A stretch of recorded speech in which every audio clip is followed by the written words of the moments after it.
বাংলা সাহিত্যে এমন অনেক কবিতা আছে যা শুধু বইয়ের পাতাতেই আটকে থাকে না, আমাদের জীবনের সঙ্গে মিশে যায়। রবীন্দ্রনাথ ঠাকুরের প্রার্থনা ঠিক তেমনই একটা কবিতা। আচ্ছা, এর প্রথম লাইনটা তো আমাদের সবারই চেনা, তাই না? চিত্ত যেথা ভয়শূন্য, উচ্চ যেথা শির। লাইনটা শুনলেই কেমন একটা অনুভূতি হয়। কিন্তু সত্যি বলতে অনেকের কাছেই পুরো কবিতাটা একটু বেশ কঠিন মনে হয়। তো আজকের এই আলোচনায় আমরা ঠিক এটাই করতে চলেছি।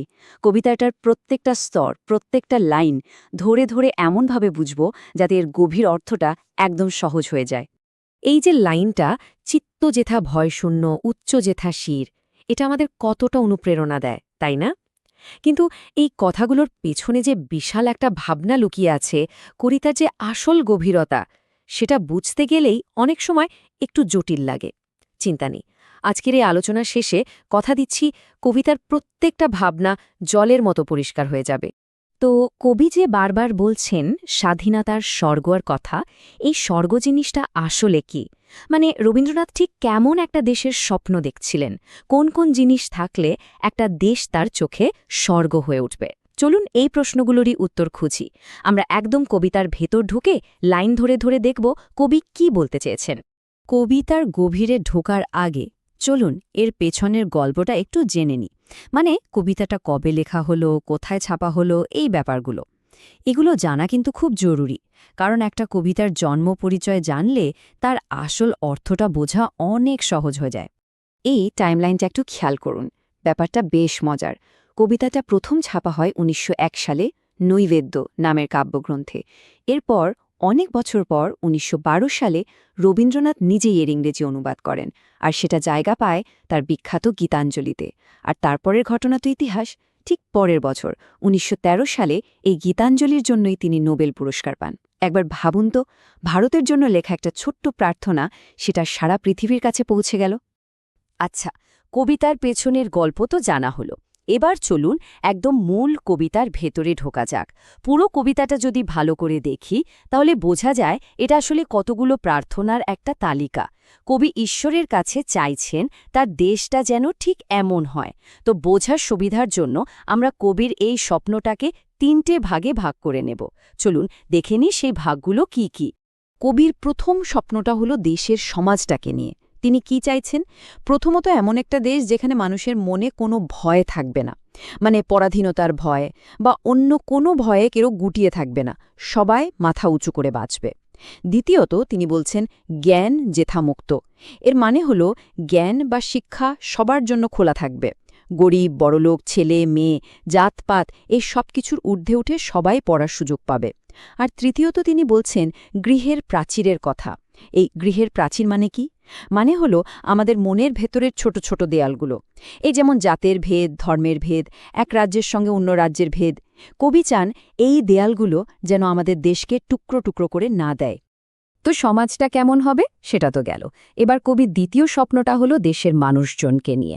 তিনি চাইছেন দেশের মানুষ যেন সত্যি কথা বলে, তাদের কথা যেন তাদের মন থেকে আসে, শুধু মুখের কথা না হয়। আর তাদের কাজ কাজ হবে নদীর স্রোতের মতো। যেমন নদী কখনো থেমে থাকে না, সেরকম দেশের মানুষও যেন অলস হয়ে বসে না থাকে, সারাক্ষণ দেশের ভালোর জন্য কাজ করে যায়।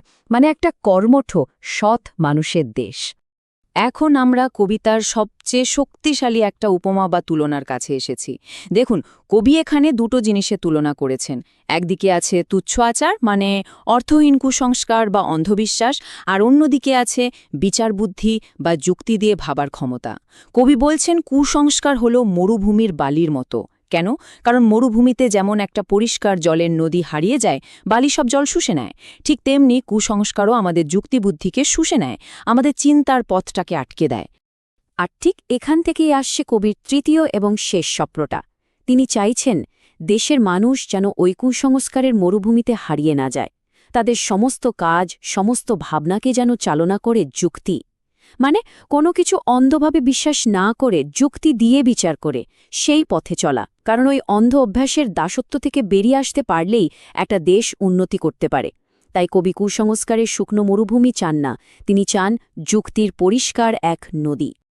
আমরা এখন কবিতার একদম শেষ দিকে আর সবচেয়ে চমকে দেওয়ার মতো অংশে চলে এসেছি। এখানে কবি এমন একটা প্রার্থনা করছেন যা শুনলে একটু অদ্ভুত লাগতে পারে। একটু কঠোরও মনে হতে পারে। তিনি কিনা ঈশ্বরের কাছে একটা নির্দয় আঘাত চাইছেন। কিন্তু কেন? একজন কবি কেন নিজের দেশের জন্য আঘাত চাইবেন? চলুন এই ধাঁধার উত্তরটা খোঁজা যাক। লাইনটা দেখুন, নিজ হস্তে নির্দয় আঘাত করিবিত। এটাই কবিতার সবচেয়ে গুরুত্বপূর্ণ লাইন। কবি এখানে ঈশ্বরকে পিতা বলে ডাকছেন, আর তার কাছেই চাইছেন এক নির্মম আঘাত। ভাবা যায়? কিন্তু বারবার ওই একই প্রশ্ন আসছে, কেন? কেন তিনি দেশের মানুষের জন্য আঘাত চাইছেন? এর পেছনে আসলে একটা খুব গভীর কারণ আছে। ব্যাপারটা হলো, এই নির্দয় আঘাত আসলে কোনো শাস্তি নয়। এটা হলো একটা ধাক্কা, একটা ঝাঁকুনি। কবি দেখছেন তার দেশ যেন একটা গভীর ঘুমে আচ্ছন্ন। কিসের ঘুম? পরাধীনতার ঘুম, অলসতার ঘুম, যা পেয়েছি তাই নিয়ে খুশি থাকার ঘুম। কবি বুঝতে পারছেন এই গভীর ঘুম ভাঙানোর জন্য আস্তে করে ডাকলে হবে না, একটা জোরদার ধাক্কা দরকার, এমন একটা ঐশ্বরিক আঘাত যা একেবারে ভেতর থেকে আমাদের চেতনাকে জাগিয়ে দেবে। তো পুরো কবিতাটার মূল ভাবটা তো আমরা বুঝে গেলাম। এবার চলুন সবথেকে গুরুত্বপূর্ণ কয়েকটা শব্দ বা ধারণা, যেগুলোকে আমরা কিওয়ার্ডস বলি, সেগুলো এক জায়গায় গুছিয়ে নিই। পরীক্ষার জন্য এই অংশটা কিন্তু খুব দরকারি। এই শব্দগুলোই হল কবির স্বপ্নের দেশের মূল ভিত্তি। ভয়শূন্য মানে শুধু ইংরেজদের শাসন থেকে ভয় নয়, সব রকম ভয় থেকে মুক্তি। গৃহের প্রাচীর মানে হল জাত, ধর্ম, রাজ্য নিয়ে বিভেদের দেয়ালগুলো ভেঙে ফেলা। মরুবালুরাশি বলতে কবি বুঝিয়েছেন অন্ধ কুসংস্কারকে, যা আমাদের চিন্তাকে নষ্ট করে দেয়। আর তার বদলে তিনি কি চান? নির্বারিত স্রোত, অর্থাৎ যুক্তির পরিষ্কার ধারা। আর এই সবগুলো যখন একসাথে হবে, তখনই তৈরি হবে কবির সেই স্বপ্নের স্বর্গ, একটা সত্যি সত্যি স্বাধীন আর জাগরিত ভারতবর্ষ। শেষে আরেকটা খুব গুরুত্বপূর্ণ কথা বলে রাখি। এই প্রার্থনা কবিতাটা কিন্তু একই সাথে দেশপ্রেমের কবিতা, আবার একটা আধ্যাত্মিক কবিতাও। কিভাবে? কারণ কবি এখানে দেশের ভালোর জন্য প্রার্থনা করছেন, কিন্তু করছেন কার কাছে? ঈশ্বরের কাছে।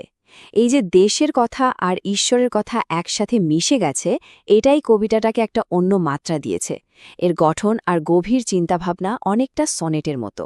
রবীন্দ্রনাথ এই কবিতাটা লিখেছিলেন ১০০ বছরেরও বেশি সময় আগে। আজ এত বছর পরেও একটা প্রশ্ন কিন্তু থেকেই যায়।